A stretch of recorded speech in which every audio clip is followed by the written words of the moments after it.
pleasure to be here.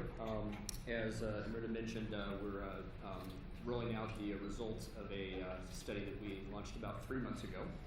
Many of you in the room actually helped participate in this, and want to thank all the service providers who put up with our rather painful RFIs or maybe overly detailed interviews, et cetera, to contribute to this. Hopefully what we'll go through today will provide a fact base and some framing of things that in some cases maybe you already were aware of, and sort of match your suspicions, put some data to it, but yet some other things that maybe are a little bit counter to what you may have assumed. This study was focused on what does the landscape look like for domestic outsourcing. It was not trying to look at the cost differences or the differences in the sizes of the labor pools. Some of that is indirectly reflected in what the landscape looks like. We'll talk about how those factors shaped it. We posed this with the question of, is the world still flat? And Sakshi and I were talking to each other last week as we were preparing for this and said, have we actually really answered that question? And I think what you'll see is that the answer is sort of twofold. On the one hand, U.S. Domestic sourcing has started to level the playing field relative to offshore options. So in some ways, if the world was flat but tilted, maybe it's less tilted. On the other hand, as you look just within the U.S., it's lumpy. It's not necessarily flat. There's peaks and valleys. There's strengths in certain areas, but not necessarily in others. And we'll go through that in today's discussion. In case you missed it, I'm Eric, and this is Sakshi. All right, just a quick word about Everest Group.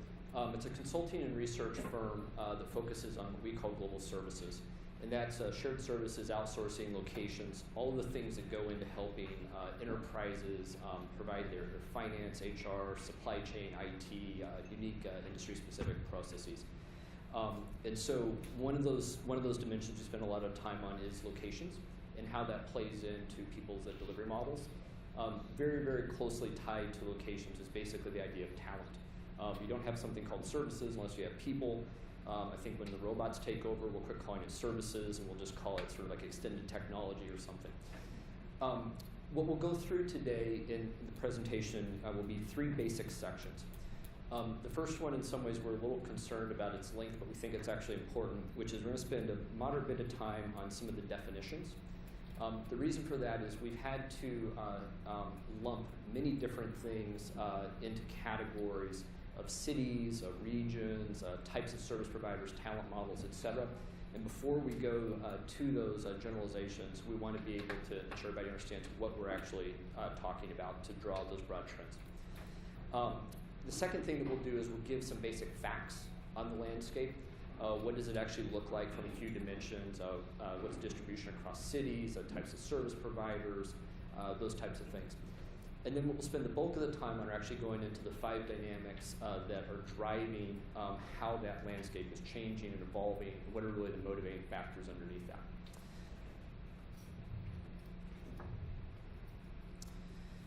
that. This is the first ever report on this at this level of detail. And what we have done is break the report that everybody will have access to into 7 different chapters. We built a data set from this. It was about 650 different data centers, delivery centers across about 315 different cities that we've clustered into about 250 cities. Some of them were sort of suburbs of the other cities, and so there's been some collapsing of that. And this looks at that data set in a way that allows us to draw some trends on what's going on here.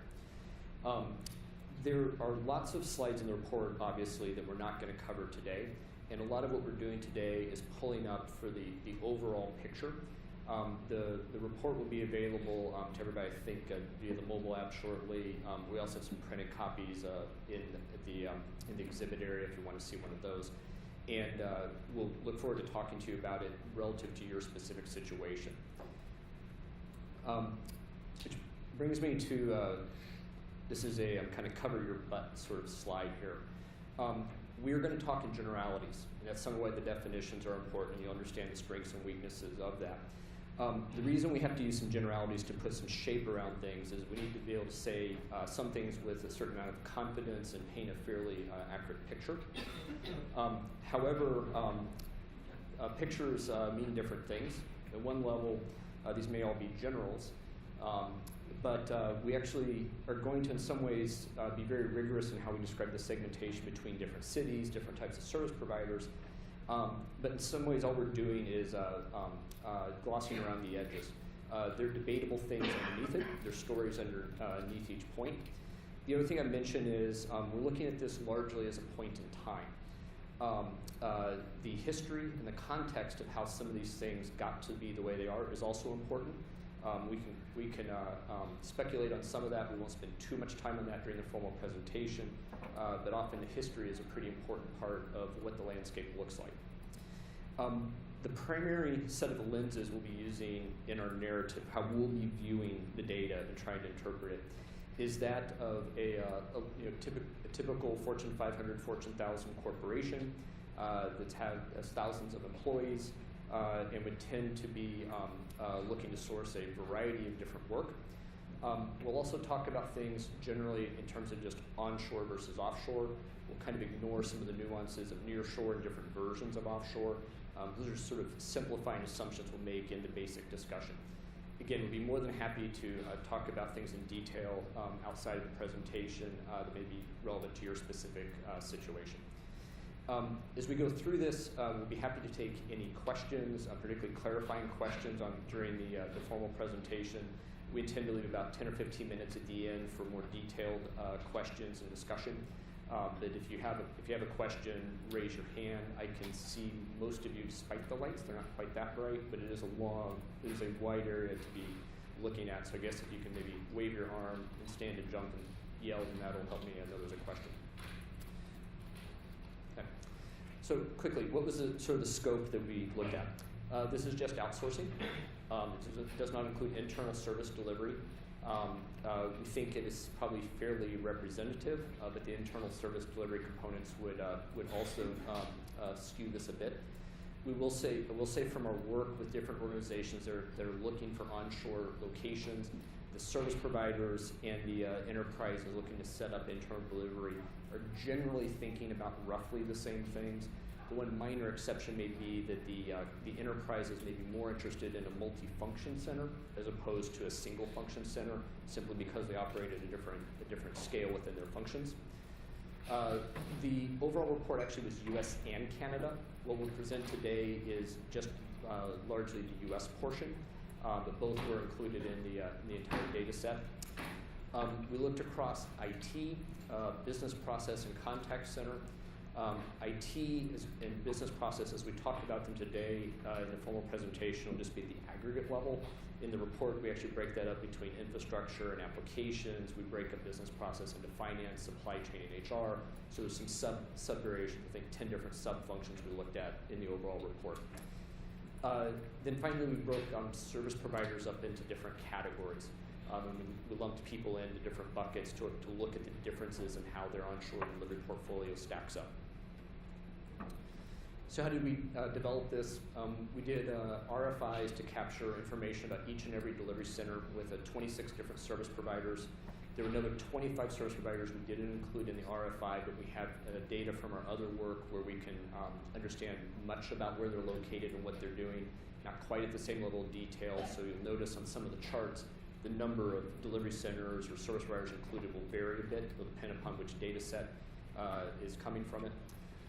We also did interviews with, I think, 15 different service providers to get kind of the story behind the numbers, the understanding of their motivations, what they're seeing from their clients. And then finally, both in some of the analysis you'll see and then our commentary you'll see reflected our experience in helping organizations that are thinking about domestic delivery. What are they really trading off? How do they think about it? What tend to be the decisions they have to wrestle with? Few definitions. We will talk about centers as being either single function or multifunction. This one's reasonably obvious. So at the level of, hey, this is an IT center, that would be a single function. If this is an IT center and a business process center, that would be multifunction. We'll talk about service providers in 4 basic buckets. Multinational global players, these would be the Accentures, IBMs, CSCs and whatnot in the world. The India-centric, the emphasis is TCS, Cognizant, HCL, WNSs, EXLs. Domestic pure plays like Genesis 10, Eagle Creek, rule sourcing, etc. And then sort of an other bucket of people who have interesting footprints in businesses. So say like a Luxoft or a Softtech that maybe aren't quite global, but are maybe multi-region, or in some cases may sort of be largely onshore, but have an interesting play using some farshore. All right, now to the most interesting part of the definitions and where we intend to potentially stir up debate and hopefully even offend people. We had to define tiers of cities. And as I mentioned, we ended up with about 250 cities to classify. And since we couldn't have 250 cities on every slide, the 3-point font was broken in PowerPoint. We had to aggregate them so we could look at them in this way. And what we ended up with were 5 tiers plus one that we call rule. Tier 1 is represented by the circle being proportionate to population. Tend to be the global business centers of the U.S., so the New Yorks, San Franciscos, and LAs. We broke them up this way because they tend to be higher cost. They tend to be both rich business environments and educational environments. Again, proportionate to population, we had a set of Tier 2. These are also major business centers. They tend to be a bit lower cost. Roughly similar labor pools in many ways. In terms of sort of the breadth of talent that may be available, not necessarily the depth in terms of the volumes, but often these cities have financial services, media, retail, logistics, a very broad set of industries. So these would be the Atlantas of the world, Houston, Denver, et cetera. Tier 3, Tier 1 averages about 9 million in population. Tier 2 averages about 4 million. Tier 3 averages about 1 million. And again, some variation around that. In New Orleans, we're sitting in what we've classified as a Tier 3 city. And again, don't take it personally, we had to break it apart somehow. Tier 3 cities still tend to have a fairly decent educational institutions, generally multiple colleges. Another way of thinking about it is, do you have a professional sports team? They tend to have 1, maybe 2, not necessarily all 4, and certainly not multiple in the same league. They also tend to still have a fairly nice commercial airport. Tier 4s, we get down now to cities that average about 250,000. Tend to be at the edge of having a commercial airport, limited flights. They tend to be connecting out of hubs versus lots of direct flights from major business centers around the world. Often still have 1 or 2 universities, may or may not be a scale, may or may not have technology. Tier 5, we now drop down to 60,000 population. This is sort of at the edge of, is it a city, is it a town? Typically, you no longer have airports. You may have a headquarter of a Fortune 1000 company, may or may not have a university or college of any particular size. And then finally, you have rural. And these are about 10,000 in population on average. Typically won't have an airport, won't have a university, won't have a headquarters of a Fortune 1000 company. So this was the sort of simplifying landscape we used to break things apart. To give a couple examples then, so Tier 1, I think, was a total of only 6 or 7 different cities, which would probably be fairly obvious. Tier 2, I think, ended up being about 30 cities or so. I already mentioned some of these. Tier 3, you start to see still cities that are fairly common in the business landscape, but not necessarily as major as the 1s and 2s. Tier 4s, you start to see the Des Moines, the Sioux Falls, South Dakota. Tier 5s, cities that may actually be less evident by name, and cities that may share names with cities in other states, so you potentially get more room for confusion. And then the rural, you start to see Grand Rapids, Minnesota, as opposed to Grand Rapids, Michigan. Okay? Jacksonville, Texas. Okay? So I want everybody to think of 3 different parts of their life. First, the city you were born in. Second, the city that you went to college or university in. And then third, the city where you currently live. And the tier 5 and the rural, basically those are 100,000 population and below. Okay. Now, I grew up in Manhattan, and what was interesting about that is that was a very normal thing to say where I went to high school in Missouri, and everybody knew you were talking about Kansas. It was obvious. When I joined McKinsey and I suddenly said, "Oh, I'm from Manhattan," they started saying, Upper East Side. I'm like, huh? I didn't know we had sides. I grew up in a little town in Missouri that had 10,000 people called Maryville, and it was the home of the Fighting Spoof Hounds, which that was a really long thing to explain to lots of people, but if you were from there, it was great. Dale Carnegie was born there, so it had its claim to fame, and the world's largest weather vane. I then went to high school in Texarkana, Texas, so I moved up actually to a tier 5, which I guess Manhattan's probably tier 5 as well. And then I went to college in College Station, Texas, which I stayed in tier 5. And then eventually I ended up in the Dallas-Fort Worth area, and so I popped all the way up to tier 2, bypassing the personal development of living in tier 4 and tier 3 cities. Okay, so think of those 3 cities, and if you lived in one that was tier 5 or rural, so 100,000 or less, if you were born in one of those cities, raise your hand. Okay, so I'm going to say that's 15 people. If you went to college in a city of that scale, raise your hand. Okay, about the same. And if you currently live in a city that is of that scale, classification, raise your hand. Okay, so fewer. What we tend to see, and this is a fairly unique thing in the US, is because of largely the land-grant university system, there are a lot of people who in college are being educated in smaller communities. There's an interesting dynamic of people leaving larger communities, going to smaller communities for school, and then going back to larger communities. It's a migration pattern that is very different. Most of the rest of the world, people kind of start to keep moving up the pecking order, and then eventually maybe they'll move back down once they have a family or something.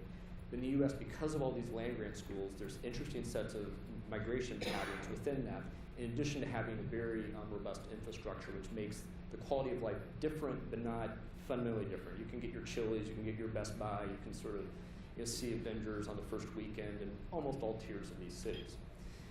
Okay. All right, so if you're not from a small city, we were trying to just basically insult everybody and classify wherever you live as a pretty small place. Interestingly, this was one of the tier 5 contact center players that we profiled in their delivery center.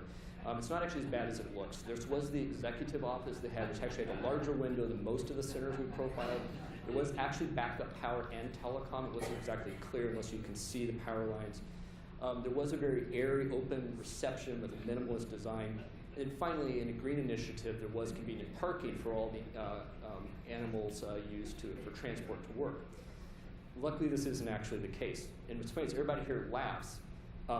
We expect a tier 5 city to look in the city to look very much like we would in any other place, and that's one of the real beauties of a domestic sourcing is you have so many options and such high quality of capability.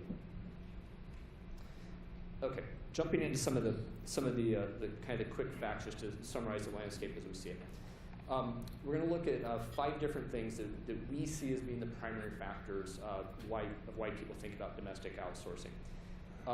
The first is that as people have been doing more and more advanced shared services, outsourcing, globalization initiatives, they've gone from low-hanging fruit to more complicated things.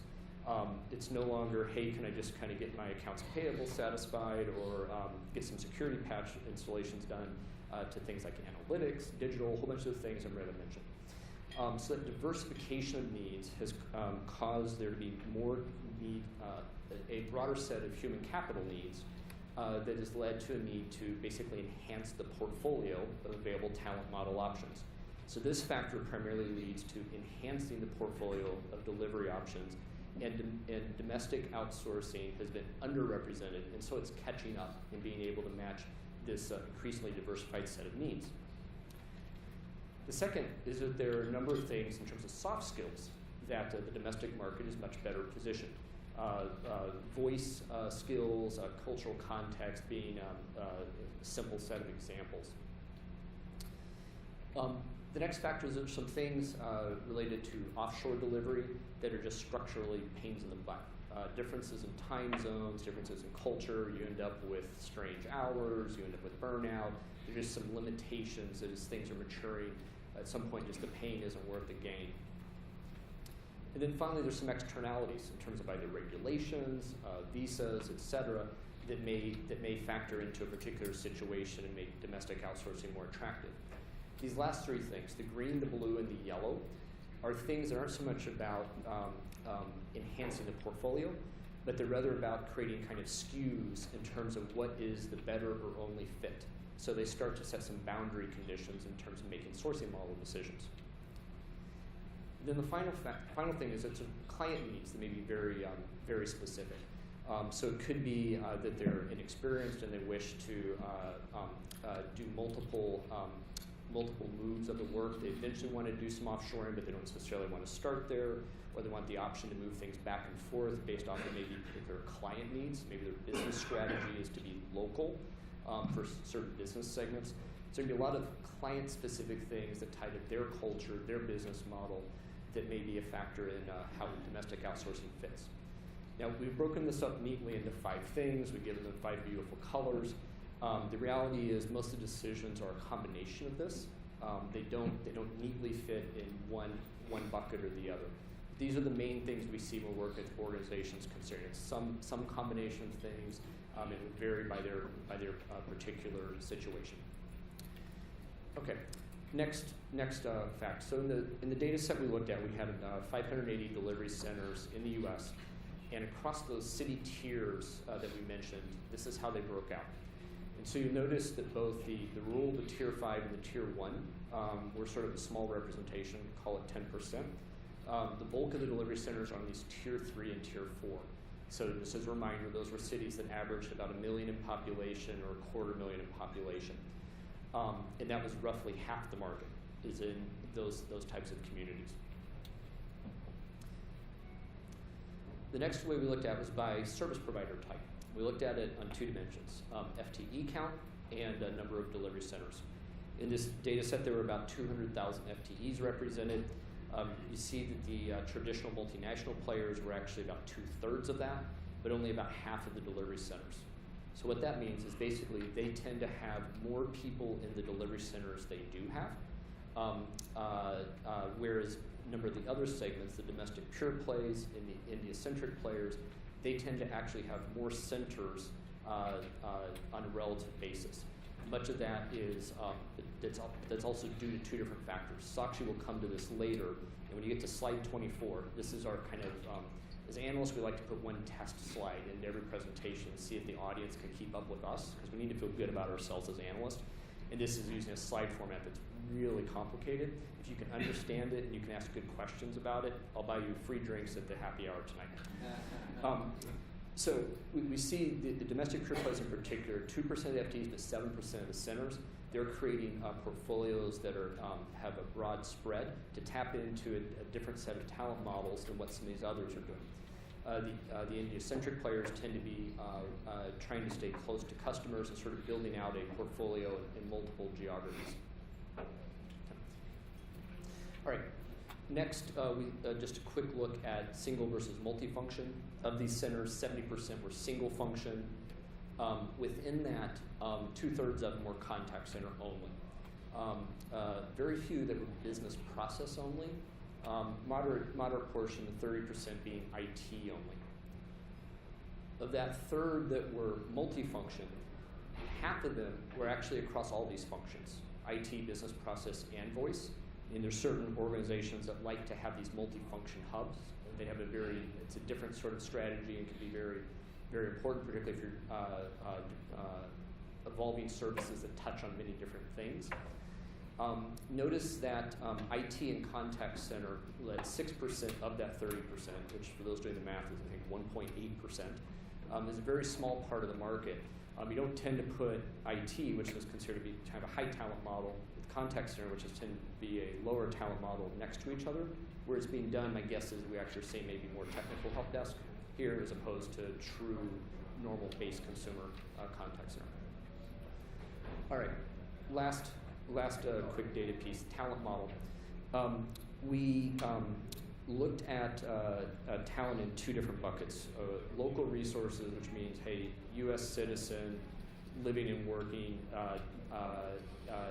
near that delivery center. By the way, I should mention, all of this data excludes resources that are working on site with the client. These are delivery center based things that are creating the jobs in these communities. The other model we test what's called a landed resource, which is typically someone who's working in the country on a visa, which may or may not turn into a full-time residency. From an FTE perspective, the landed resources were 6% of this set of population. From a delivery center perspective, interestingly, the centers that actually have landed resources in them is almost 20%. And so you see quite a few centers being a mix of both landed and local resources. So I guess to paraphrase the most interesting man from Dos Equis, I do not often use landed resources, but when I do, I prefer multi-talent centers. Stay thirsty, my friends. It's only a few more hours till happy hour. Okay, last thing before I hand it over to Sakshi. Just a synthesis of, and again, I'm speaking in generalities here. When we look at the portfolio and why people are choosing different locations for domestic delivery, at the simplest level, this is how we would characterize it. And we look at this for three types of service providers: the traditional multinationals, the India, and the pure plays. And the column is three different basic philosophies. One is the complementing, which is trying to balance out versus delivery in other geographies, primarily offshore. Another is specialize, so trying to get the right talent for a particular situation, so needing to get the scale and the specific talent for various services. And then the final is to sort of segment, to serve clients with a preference for offshore, to be able to build a specifically strong offshore story.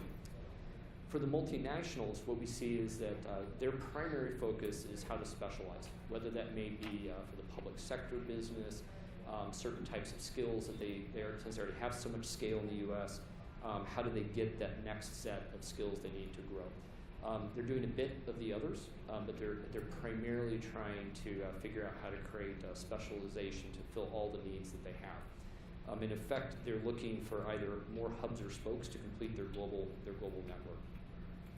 The India-centric players are basically in a race to catch up and complement all the offshore mass that they have built. To some extent, they're trying to specialize, but a lot of it is about growing scale to complement the offshore and to be able to have viable alternatives for their clients to meet that diversification of needs. The domestic pure plays are primarily trying to segment, be really good at offering the value proposition of onshore, while also creating some ability to specialize where different communities or different centers may have a center of excellence or a spike in different areas. Okay, so that's kind of the basic facts. We're going to now get into the five dynamics of where we see the lumpiness and what's driving that. The first one is, interestingly, we think location selection domestically is in some ways harder than offshore. We'll come to this next and kind of why that is. Second, the domestic sourcing, as Amrita mentioned, is healthy. It's growing quite nicely. It's also expected to continue to grow. I think 60% of centers are expected to grow in the coming years. If you want to be a city, be a tier 3 city. It's really good to be a tier 3 city. On lots of different dimensions, they're being successful. All regions in the U.S. are not created equal. Not surprisingly, the last event of this was in Atlanta. Now we're in New Orleans, the South. Guess what? Where there's lots of interest and support. You see some of the other sponsors, maybe from the Midwest. Guess what? There's differing levels of support, differing strengths of value propositions, and we see that play out with some interesting variations. And then finally, if you look at what service providers are doing, what cities they're selecting, and trying to sort of understand the math behind that, what are they trying to optimize against, you actually see them selecting different types of cities because they have different starting points, different objectives. I think particularly for the economic development agencies here, as you're thinking about how to not only sharpen the value proposition, how to compete for work. It also is who needs that value proposition. It's not necessarily every type of service provider. Okay. All right, I'm going to dig in now on the first one, and then I'll hand it to Sakshi, who will walk us through the next five, and then we'll conclude. Any quick questions before I jump into the next set of PowerPoint glory? Wow, must be a very clear presentation. Okay, so when we look at the set of cities, I mentioned there are 249 in the U.S., and we just compare that to the data set we have over the last 5 years of all setups of offshore and nearshore around the world. So this is Latin America, Africa, Middle East, Asia, Central and Eastern Europe. Of all those setups for all those things around the world, it's only 335 cities. And in fact, we didn't even do some of the aggregation we've done the others. Some of those would be suburbs and should be clustered, so that number should shrink a little bit. So interestingly, the U.S., just where it has in this limited set, and this is just the outsourcing part, not the internal delivery. The left hand of 335 includes internal delivery as well. The U.S. by itself has almost as many centers as the rest of the cities as the rest of the world. Okay, big numbers. Now, the centers are spread across many different cities. So, and basically we see that 250 cities, 2/3 of them have only one center, have 5 centers or more. And you can take this in a couple ways. On the one hand, it may mean that there's plenty of room for more centers to come in and to get positive forces of the ecosystem. On the other hand, it could be that some places are already showing saturation effects and people are looking for the next cities in order to spread their talent models lest they strain the local market too much.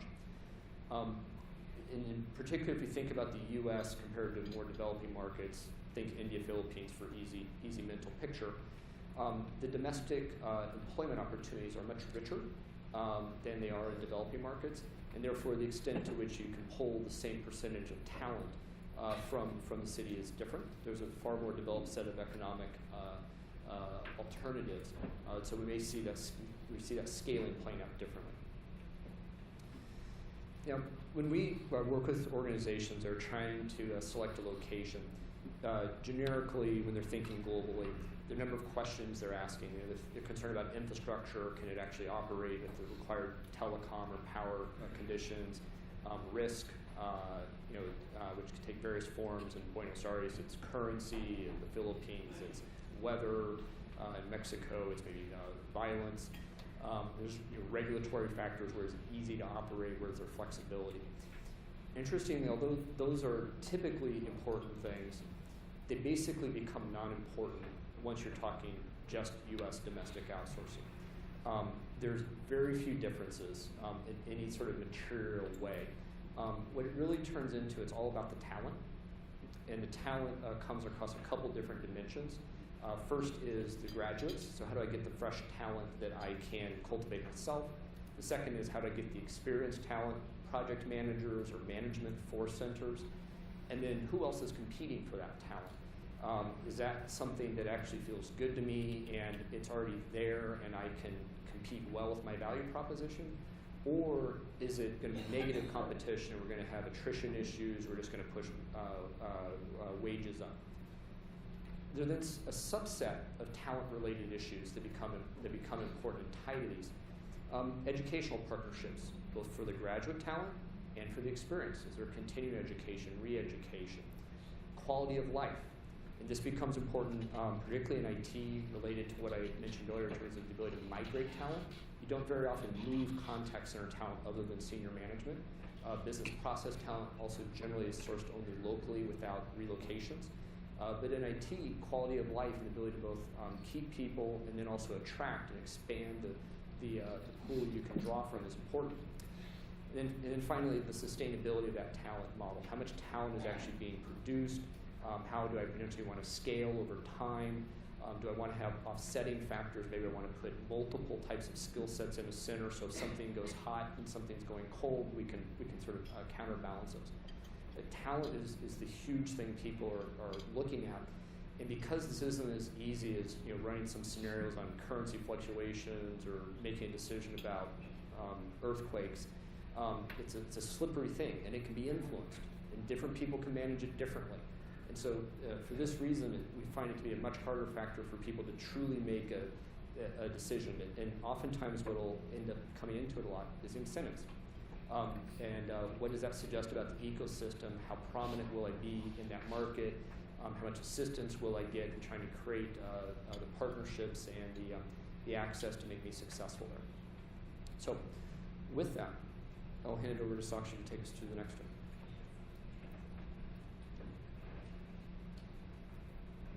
Hello everyone, and thank you, Eric.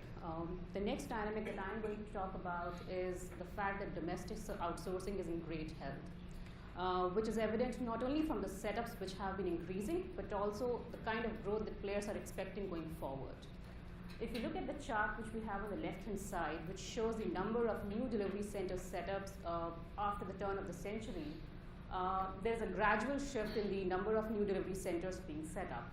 And what was an average of 18 delivery centers in the first 8 years, it has grown by 50% to reach about 28 delivery centers on an average in the last 5 to 6 years. Now that was the historical context. As far as way forward is concerned, we asked the providers in our RFIs in how many of their delivery centers are they expecting to grow headcount. And if you see, about 60% of delivery center, which is highlighted by a combination of the green bar and the blue bar, about 60% of the delivery centers providers are expecting some growth. And interestingly, in about a quarter of those, they are expecting significant growth in the next 3 years. However, this growth is not going to be uniform.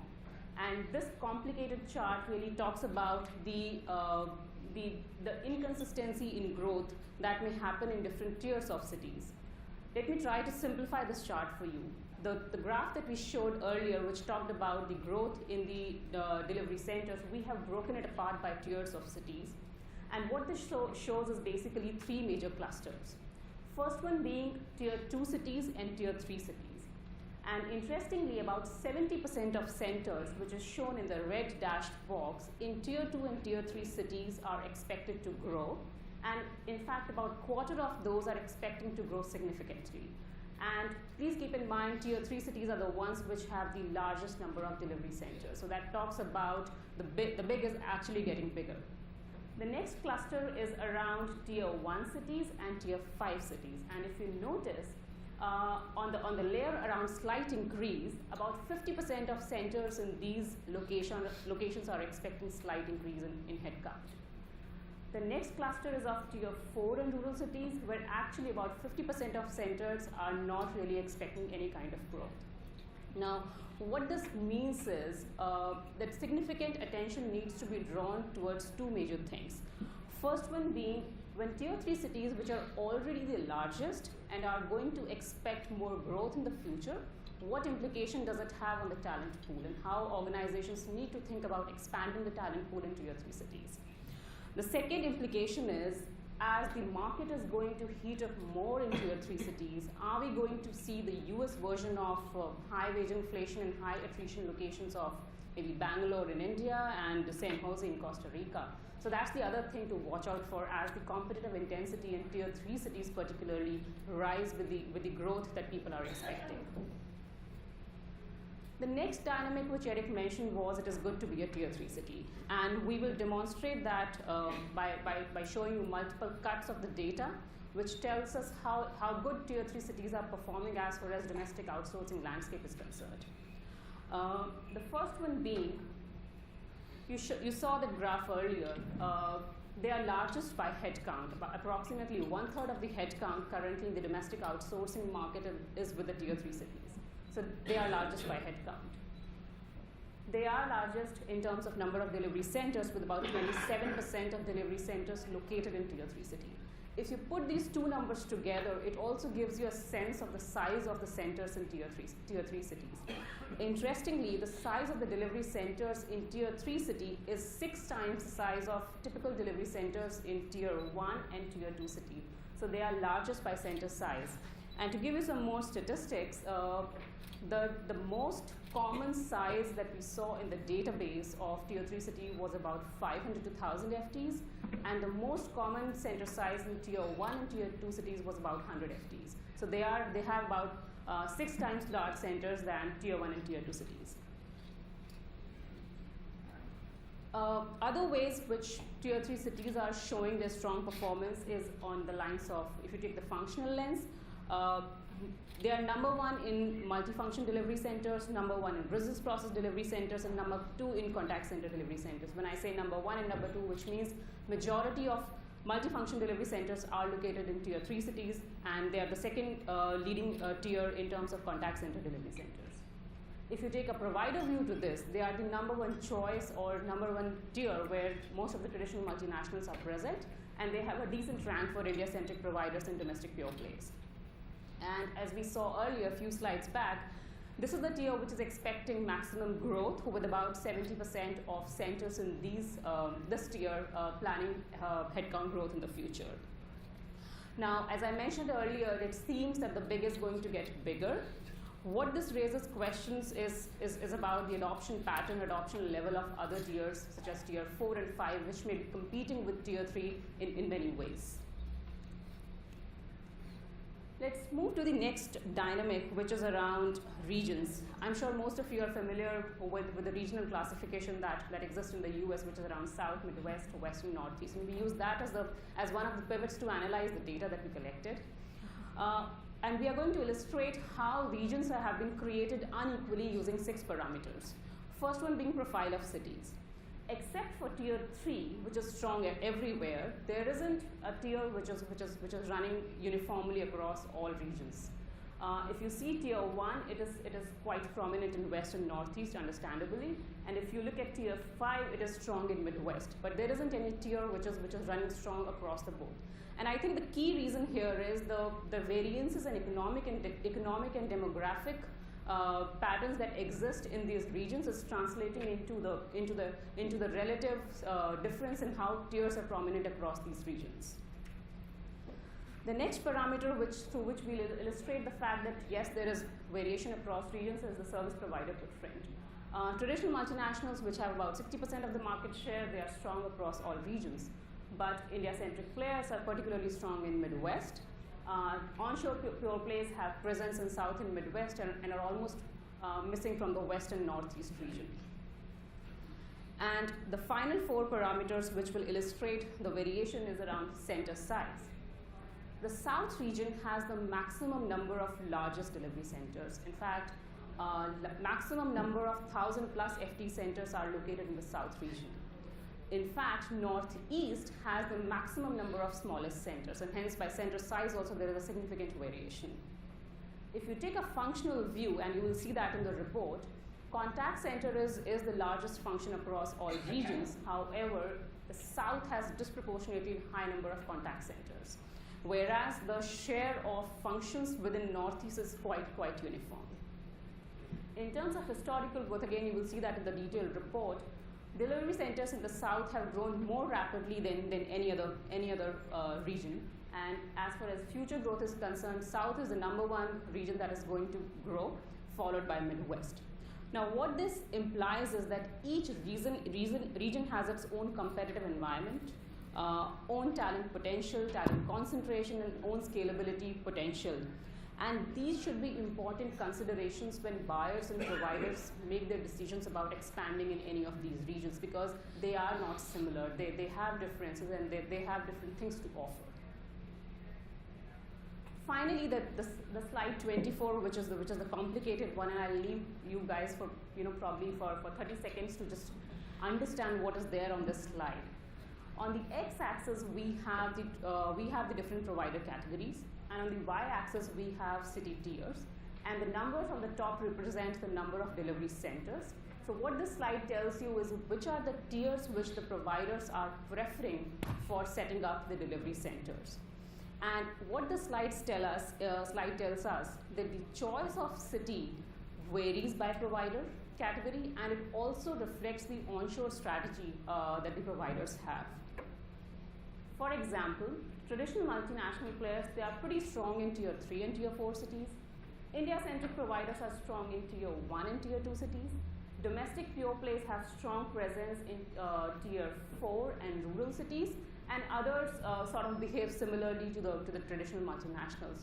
What this means is that there is a dominant need within each provider category that they're trying to meet. So traditional multinationals looks like they are meeting their scale needs. Given that larger centers are in Tier 3 and Tier 4 locations, they're trying to meet their scale needs by setting up in these locations.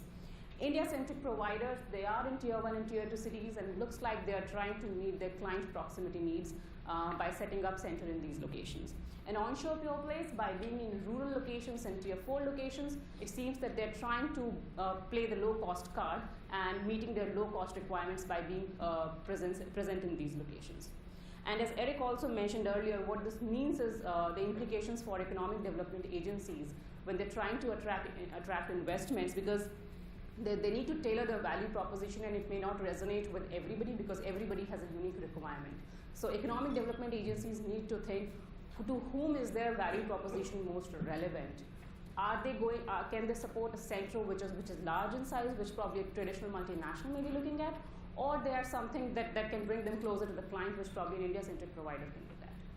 So I will then hand over back to Eric for closing and wrap up.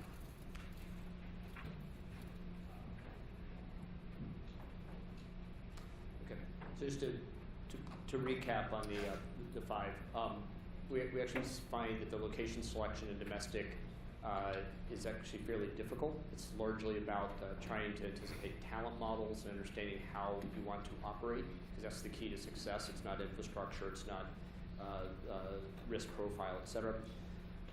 That being said, this market is healthy and it's growing, and so more and more organizations have to wrestle with that as they complete their portfolios and build out more sophisticated models.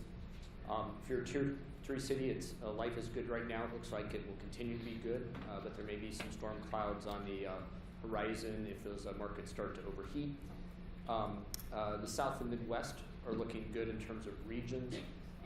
It would seem in some ways the West, particularly in the mountain region, should be able to come up, but it actually, other than contact center, has been fairly slow. And then finally, the city selection at this point is varying quite a bit by service provider type. Some of that may also change as their client bases converge. But at least at this point, we're seeing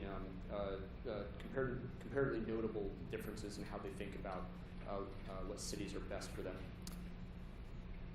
So if you want now to access the full report, and there's all sorts of data. If you thought some of the charts were dense today, you ain't seen nothing yet. The report will be available on the mobile app, and there's, I think, an information button somewhere in the app near the top left. And if you go in there, there's a link, and you can get a copy of the full report. And then for those of you that are also subscribers to our research, it'll be available on our website in a couple weeks as well. So that is the end of the official content. Questions, reactions? Greg. Really fascinating. So it's great presentation. So I would have thought Tier 4 cities should be faster. That was probably the biggest part for it. Tier 3 seems to be growing faster. Sorry. Yep. So surprise for me was Tier 3 growing faster. I would have thought Tier 4 would have been growing fastest because low real estate costs, big universities. So I'm wondering why that is. So we may have thought that as well. Let me just, for everybody, recalibrate kind of a typical profile. So Tier 1, average of generally 1 million population. Tier 4, 250,000. And when we've done this analysis for people trying to look at specific things, what ends up happening is if you look at the amount of fresh talent coming out, and say IT is the most complicated. I'm sorry, let me start. Contact center, you can do a 500-person contact center in many different places. Okay, it's a very wide talent pool. So you'll see that in Tier 4s and Tier 5s. It's harder in Tier 5s, but it can happen fairly comfortably. IT is where the things become most complicated. If you look at the technical talent produced in the city, and then you also look at the universities around that have a computer science and technology programs, and you look at the migration patterns, you say, of all those graduates, what's your yield likely to be? And oh, by the way, you maybe want to scale to 300 or 400 people in 2 years, 3 years, the rate at which you have to hire, the amount of that new talent you have to get is actually pretty considerable. When you pop it up to the tier 3, it becomes a lot more achievable. So there is, particularly if you're trying to run a multi-function center that has IT and other things, it starts to become more challenging in tier 4. It's possible, and there's many successful examples, but they tend to be things that were built over time versus someone saying, hey, this is important, I want to scale to 300, 500, or 1,000 quickly. Okay, so scalability in terms of timing drives some of that. Beyond that, the cost differential between tier 3 and tier 4 doesn't tend to be dramatic. You get the vast majority coming out of 1s down to 2s. Then after that, you kind of get maybe another 5% each step, just generically. It probably decreases you between the 5s and the rules. So between a tier 1 and a rule, in general, market averages, you may be getting 20%, maybe 25%. And so the flexibility of the labor market combined with what's the reward of the cost savings tends to make the 3s fairly attractive. Yes. Eric, you may have mentioned this in your presentation, but I really got 2 questions. One of them is when you were talking about the size of delivery centers, and there was large, which I think was 1,000 plus. Do you have like a small, medium, large kind of calibration that you're seeing within the onshore segment? And then secondly, the suppliers were all asked the question of can you scale, and what, if you use that same small, medium, large, how would you characterize scalability right now within just the domestic sourcing industry? Can you answer the question on his first question? I'll take a cut at the second one. I'm going to try to go back actually. Yeah. So I think we can probably also look at some of the data that we have to answer your first question. But broadly, majority of the centers are in that 500 to 1,000 range, and very limited in the 1,000 plus range, and even limited in the 100 to 200 range.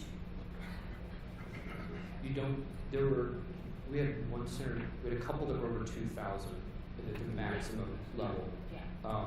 But it was like 5 total, something. It was not that many really. Yeah. And a whole bunch were in the kind of the 100 to 500 range. Yeah. And the second part, what does it suggest about scalability? Looking just at this analysis, what it would suggest is that the people in the tier 1 who expect to maybe scale a little bit, that 51%, but they don't expect to do it significantly. Largely will assume that's a cost issue. They kind of only want to do it as much as they need to grow their client base and that direct intimacy.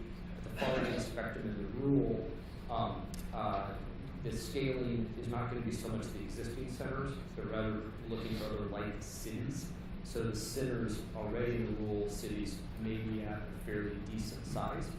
Still a third saying going to scale, but not the same 40% as the others. So in general, there may be looking for scaling in different ways. The tier 3 and tier 2 that are expecting to scale the most, what we attribute that to is because the population is big enough and most of the companies are not at the scale of operating a dominant employer in the market. They feel they have elbow room to do stuff without being too constrained. Eric, just to sharpen that question a little bit, can you kind of within the context of an engagement, when what we're seeing is time goes by, the deal size that clients are coming to us for keeps getting bigger and bigger and bigger. Can you give some size ranges that you've been seeing? In terms of what are some of the largest? We did not look at deal sizes for domestic on this. If I had to speculate, there's some that I think are into the couple hundred, maybe from kind of just IT. I think often it's the larger sizes in the onshore and kind of the 50 to maybe 150, and sort of an average maybe in kind of the 10 to 25. Okay. And it wasn't directly what we looked at. Yes? Did the study include the migration of the customers between the tier cities? customers moving from tier 1 to tier 2 or tier 3 to tier 2? Short answer is no. But let me ask you to clarify your question. The customers moving with their service providers or then moving their operations as well? The end user customer changing service provider, moving to service providers from a tier 1 city to say a tier 2 or tier 3, looking for economies or So that wasn't included in the data that we captured. I think the price for the providers here to be able to comment is, are they generally growing with their customers moving tiers, or is it a switch? Hi, Eric. Brian Hansen. I'm with Apex, an economic development organization serving Northeast Minnesota and Northwest Wisconsin. I have two questions for you, too. The first one is about tiers. And did you go by MSA? How did you take commuting areas into account? Is it purely census data for individual communities? Okay, good question. It is not MSAs. There's a level of granularity underneath that the U.S. government captures what they call cities, but all the suburbs are broken apart separately. And so what we did is for each and every one of these, we went and mapped in what we converted local cities to what we call metro cities, but it's not the same as an MSA. And we, if there was something that was, say, 20 miles away from kind of the center of gravity of the metro city, we would call that a separate city. But if it was sort of just adjacent, you kind of drive from one to the next, you don't really know what happened, we clustered that in what we call the metro city. The metro cities are the 249 that we represented. Obviously, in some of the large ones, you actually get even different dynamics within the tier 3s, 2s, and 1s in terms of where people can commute to. Again, try to deal with that within this analysis. Okay. Second question then is, on the slide that talked about areas that are strong by tier, no one was considered strong in that rural area. And I'm just wondering, do you have a sense for relative strength then between the four areas for rural? Probably the best. Let's Talking about this. Yep, that one. So I think it's on a relative basis. Within a particular region, what were the prominent tiers? That is what we have highlighted. Rural obviously have less number of centers, and hence they do not get that much high priority. But it was by region and not by tier. If we just say which region is strongest in rural, It is likely to be Midwest, south of Midwest. Yeah. Okay. Thank you. so we'll go to the side, kind of, then we'll come back here, and then we're going to start running out of time. Yeah. So one of the highlights of the study you have mentioned is about the talent, which is the most critical component of the selection process. Have you done any study on what the talent acquisition looking like and which regions are representing that the most? We haven't. We anecdotally know some of them we think that are maybe more proactive than others. This is the first time we've taken this public, and there's a lot of other slices we haven't done yet, some of which were questions being asked. And on follow-on, we're thinking, potentially looking at what different regions are doing to cultivate the ecosystem of talent, and then the kind of the corresponding incentives being the key things. There are clearly some areas that are a lot more proactive and innovative about being talent development than others. But we haven't tried to do any assessment or total comparisons on incentives. We do in some of our work look at the actual differences in the labor pools by different technical skill sets or other domains. You can sometimes see some things coming through there. But in terms of assessment, we haven't done a formal assessment. My follow on a non-question. Did you find in your research areas or cities that may be fully saturated in terms of, let's say, IT employment? Like, wow, here's a city that we would not recommend opening another center. That was not what we were looking at. So we have some perceptions of that. Generally, you're not going to see a lot of people being out in the higher tier cities. We very often get the kind of question of calling, where's the normal IT savage live, the person that can do mobile and analytics, but it just doesn't have any work, and it's sitting in a shed that has a T1 connected. And those people don't seem to exist, at least not in any notable scale. So it's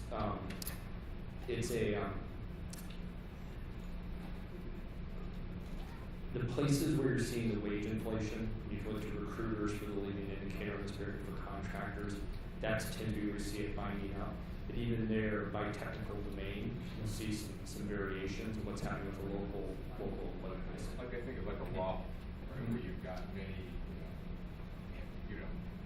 companies that are there as well as providers, right? And there's a huge amount of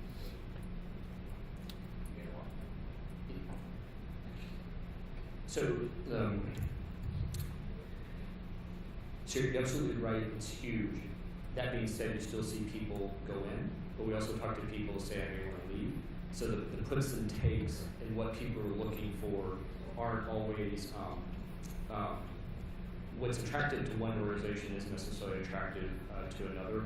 Some are not as concerned about wage inflation, relative to just being able to get the right talent, where others, for maybe more mature technologies or something, it's not a revenue generator for them, it's a much bigger sensitivity. So it's an area where drawing generalizations has been very hard for us. We've seen people do exactly the opposite of what we think somehow doesn't make sense.